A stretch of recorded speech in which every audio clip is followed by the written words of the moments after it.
श्रीराम समर्थ. श्री गणेशाला, शारदेला, समर्थ सद्गुरूंना वंदन करून क्षणभर नामस्मरण करू. श्रीमद देवी भागवत सारामृत कथेचे श्रवण करू. ओम ऐं ह्रीं क्लीं चामुंडाय विच्चे. ओम ऐं ह्रीं क्लीं चामुंडाय विच्चे.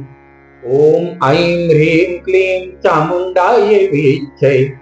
ओम ऐं ह्रीं क्लीं चामुंडाय विच्चे. जगदंबा माता की जय.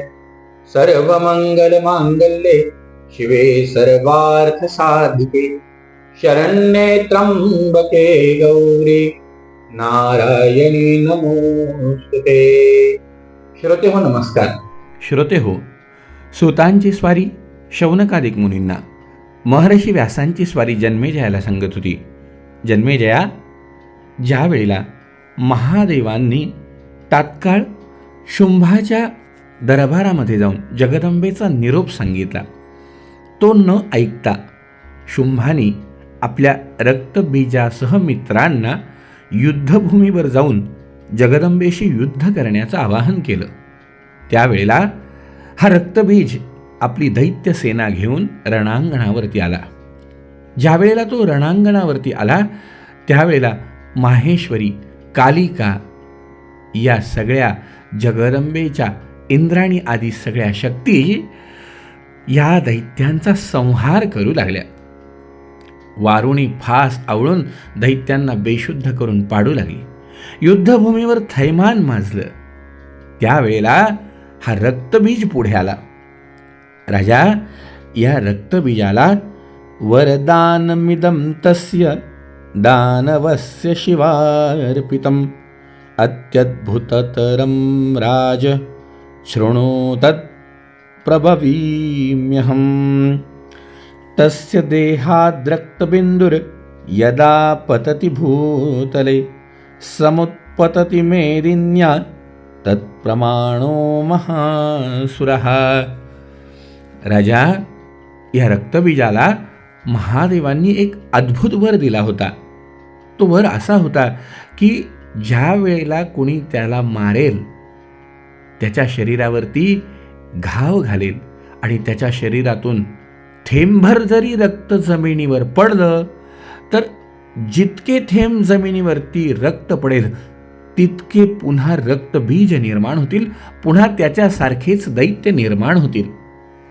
त्या प्रत्येक थेंबागणित एक राक्षस उत्पन्न होईल आणि तो रूप, गुण, पराक्रम या सर्व बाबतीत या रक्तबीजाप्रमाणेच असेल. असा वर असल्याकारणाने तो मदोन्मत्त होऊन कालिकेसह देवीला मारावी म्हणून रणांगणामध्ये दाखल झाला. राजा, आल्या आल्या त्यांनी सर्वप्रथम कमलाक्षा वैष्णवी देवीवर शक्तिप्रहार केला. त्यावर त्या शक्तीचे निवारण तिने गदेने केले आणि सुदर्शन चक्राने रक्तबीजावर वार केला. त्या वारामुळे त्याच्या भव्य शरीरातून जसा पर्वत शिखरातून नदीचा प्रवाह कोसळतो तसा रक्ताचा प्रवाह वाहू लागला आणि त्याच क्षणी त्याच्या रक्तामधून प्रत्येक थेंबागणित एक ह्याप्रमाणे हजारो रक्तबीज उठून उभे राहिले. त्यामुळे इंद्राणीला राग आला आणि तिने वज्राचा प्रहार त्या रक्तबीजावर केला.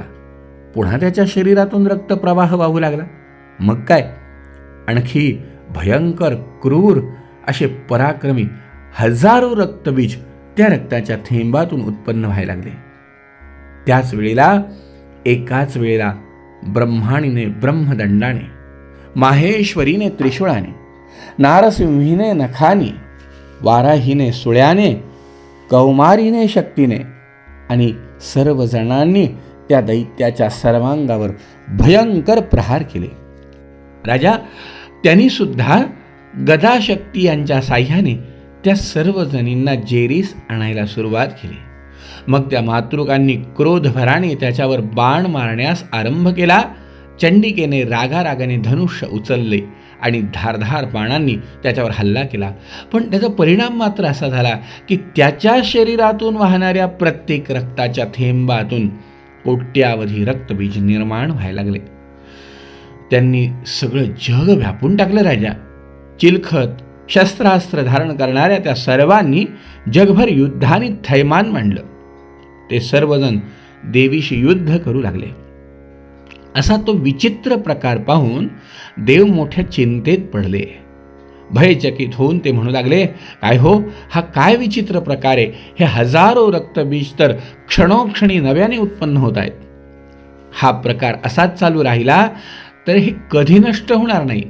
बरं, या दानवांसमोर फक्त मातृका, कालिका, चंडिका एवढ्याच जणी आहेत, तेव्हा त्यांना विजय मिळणं दुरापास्त आहे एवढं तरी नक्की आहे. आणि पुन्हा यांच्या मदतीला जर का शुंभ आणि निशुंभ आले तर मग सारा ग्रंथच आटोपला. महर्षी व्यास म्हणतात, राजा, देव अशा तऱ्हेने काळजी करीत असताना घाबरून गेले. अंबिकेने विशाल नेत्रांच्या कालिकेला बोलावलं आणि म्हणाली, चामुंडे, तू आपले मुख विस्तीर्ण पसर. जेव्हा मी रक्त बीजावर वार करीन आणि रक्त निघेन तेव्हा तू रक्ताचा एकही थेंब खाली पडू देऊ नको. असा सगळ्यांचा वध मी करते. तू फक्त एक काम करायचं, बस रक्त पीत राहायचं आणि अधांतरी त्यांना गिळून टाकायचं.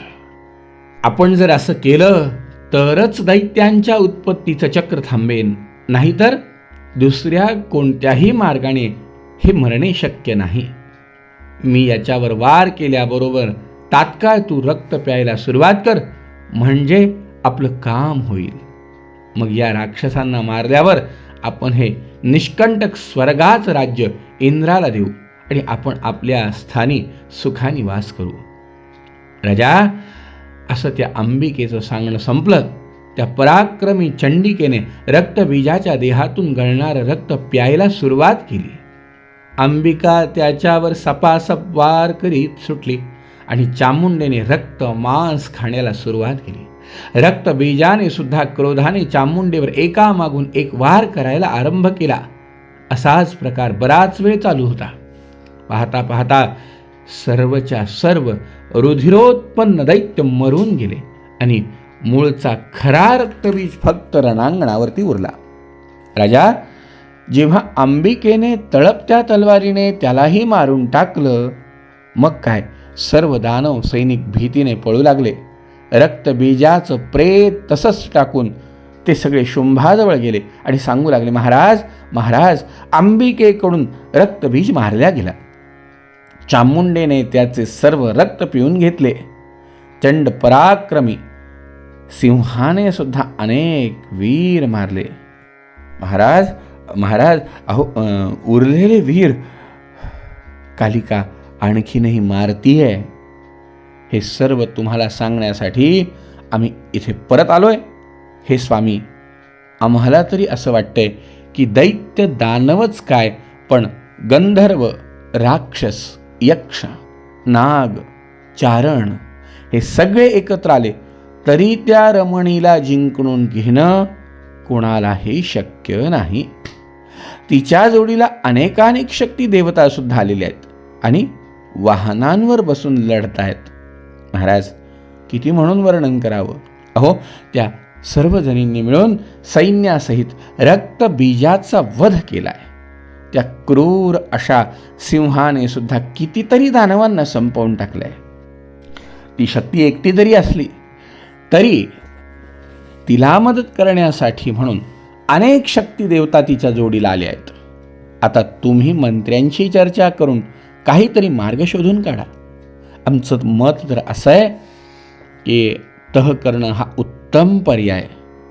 थोडा विचार करा महाराज. एक स्त्री एवढ्या दानवांचा नाश करते, रक्तबीजासारख्याला जर ती जगदंबा मारू शकते, तर विचार करा इथे तह करणं गरजेचं आहे. केवढी आश्चर्याची गोष्ट आहे की रक्तबीजाचे सर्व रक्त शोषून घेऊन त्याला ती मारतीये. यापेक्षा मोठी आश्चर्याची गोष्ट नाही आहे महाराज. एकतर तिचा प्रस्ताव मान्य करून तुम्ही पाताळात निघून जा, नाही तर मग युद्ध करा. युद्ध करणं काही योग्य दिसत नाही. ही काही कोणी साधी सुधी देवांगणा नाही. खात्रीने ही महामायाच आहे. केवळ देवांना स्वतंत्र करण्याच्या हेतूने या दैत्य कुळावरती तुटून पडली आहे. महर्षी व्यास म्हणतायत, राजा, काळाच्या प्रभावामुळे तो दैत्यांचा राजा शुंभ युद्धासाठीच उत्सुक झालेला होता. त्यामुळे सैनिकांचं बोलणं ऐकल्यावर त्याचा राग अधिक वाढला. त्याचे ओठ थरथरू लागले. मग तो त्या सर्वांवर ओरडला, तुम्ही पाहिजे तर त्या चंडिकेला शरण जा, नाही तर पाताळात जाऊन जीव वाचवा. मी मात्र सर्व शक्ती एकवटून युद्ध करणार आणि तिला मारणार. अरे, सर्व देवांना जिंकून मी फार मोठ्या साम्राज्याचा उपभोग घेणारा वीर आहे, आणि एका स्त्रीला घाबरून जर मी पाताळात जाऊन बसलो तर माझ्या कीर्तीला कमीपणा येईल.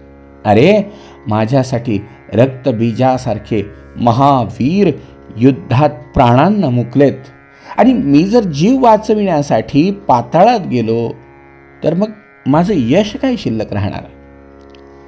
मरण तर सर्व जीवांना अटळ आहे. ज्या वेळेला जन्म होतो त्याच वेळेला मृत्यू निश्चित आहे. मग कोण पुरुष मृत्यूच्या भयाने दुर्लभ अशा यशाला सोडून पळून जाईल. अशा प्रकारे त्या दैत्य सेनेला संबोधून राजा हा शुंभ निशुंभाकडे वळाला. निशुंभाला म्हणाला, यूयं गच्छत पातालं शरणं वा भयातुराः हनिष्याम्यहमैद्यैव तांच ताश्च समुद्यतः.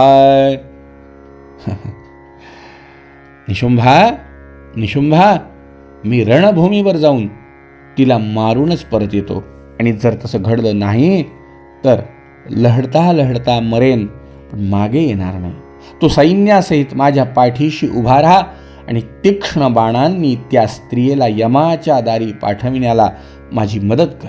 त्यावर निशुंभ त्वेषाने म्हणाला, माझ्या बाहुबळाने सर्व विश्व शरण आले, त्या या अत्यंत सामान्य बालिकेची काय कथा आहे. दादा, तुम्ही मुळीच काळजी करू नका. मी तिला सन्मानपूर्वक घेऊन येतो. तोपर्यंत तुम्ही सर्व चिंता सोडून द्या आणि सुखाने राहा. अरे, मी असताना तुम्हाला युद्धात जावं लागतं, ही गोष्ट चांगली नाही. मी आता जो बाहेर पडेन तो विजयलक्ष्मी संपादन करूनच परत येईल. महर्षी व्यासांची स्वारी म्हणतीये, इत्युक्त्वा भ्रातरं ज्येष्ठं कनियान् बलगर्वितः रथमास्थाय विपुलं सन्नद्ध स्वबलावृतः. निशुंभाने आपल्या बळाच्या अभिमानापोटी मोठ्या भावाला आश्वासन दिलं खरं. सर्वांगावर चिलखत चढवून तो निघाला सुद्धा. विविध शस्त्रास्त्रांनी सुसज्ज अशा रथात तो बसून पुढे जाऊ लागला. तेव्हा मंगल वाद्यांचा गजर होऊ लागला.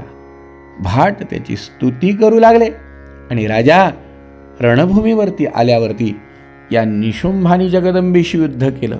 कशा प्रकारे निशुंभाचा वध झाला, निशुंभाबरोबर पुढे शुंभाचा वध भगवतीने कशा प्रकारे केला, आणि काय काय घटना घडल्या ऐकूया उद्याच्या भागामध्ये. जय जय रघुवीर समर्थ.